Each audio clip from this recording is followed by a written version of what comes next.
kaigan, welcome back to our channel. Ngayon ay dadalhin namin kayo sa isang makulay at makasisayang bayan dito sa Caraga Region, ang Talakugon, Agusan del Sur.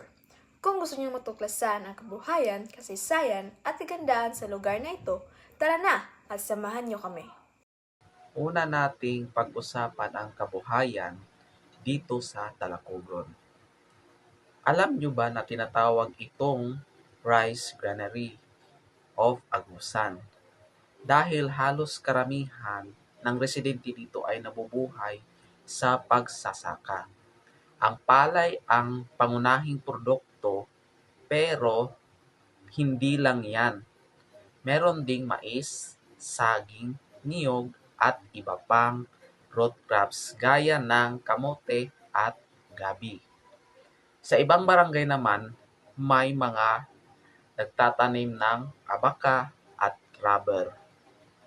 Sa karagdagang kita para sa mga magsasaka, kaya makikita niyo napakasagana talaga ng lupa dito. Agusan River at Palaisdaan. Siyempre, napakalaking bahagi ng kabuhayan ang pangisdaan. Dahil dinadaluyan ito ng napakahabang Agusan River. Maraming pamilya ang umaasa sa panguhuli ng isda at hipon. At hindi lang yan, may mga palaisdaan din dito tulad ng hito, tilapia, at ulang. Kung mahilig kayo sa seafood, siguradong mai-enjoy ninyo ang mga sariwa at bagong huli na isda dito sa Talakugon. Pa sa kabuhayan, mayaman din ang Talakugon sa kasaysayan.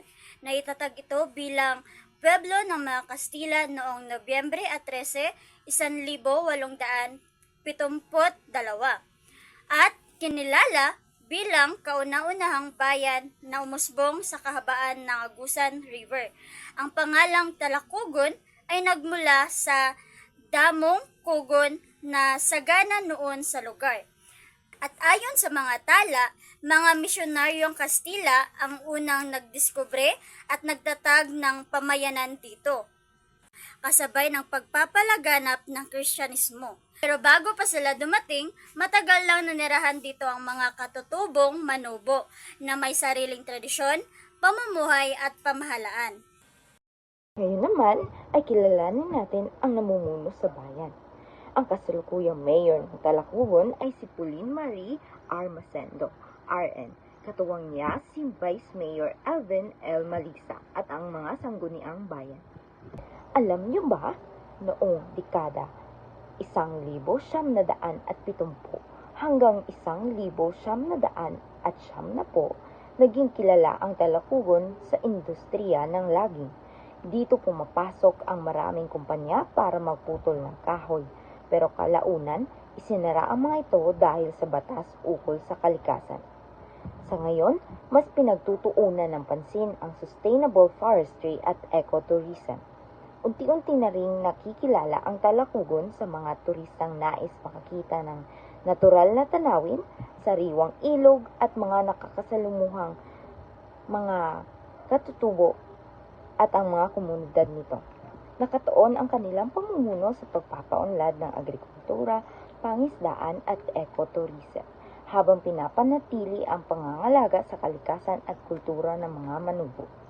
Ang Pangado Festival ang taunang selebrasyon sa Talakugon, Agusan del Sur, tuwing Nobyembre 13. Ang salitang Pangado ay mula sa wika ng Manubo. Ang ibig sabihin nito ay pangahoy o pagkuha ng kahoy mula sa kagubatan, dahil ito ang pangunahing pinagkukunan nila ng panggatong at materyales at pangkabuhayan. Kaya mga kaigan, kung naghahanap kayo ng lugar na may mayamang kasaysayan, masaganang kabuhayan at magandang tanawin, siguradong mag-enjoy kayo dito sa Talakugon, Agusan del Sur. Ito ay isang bayan na matatag ang ugnayan sa lupa, tubig at kultura. Isang simpleng komunidad pero puno ng yaman at kwento.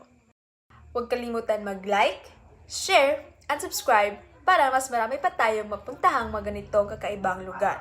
Kita-kits sa susunod na vlog!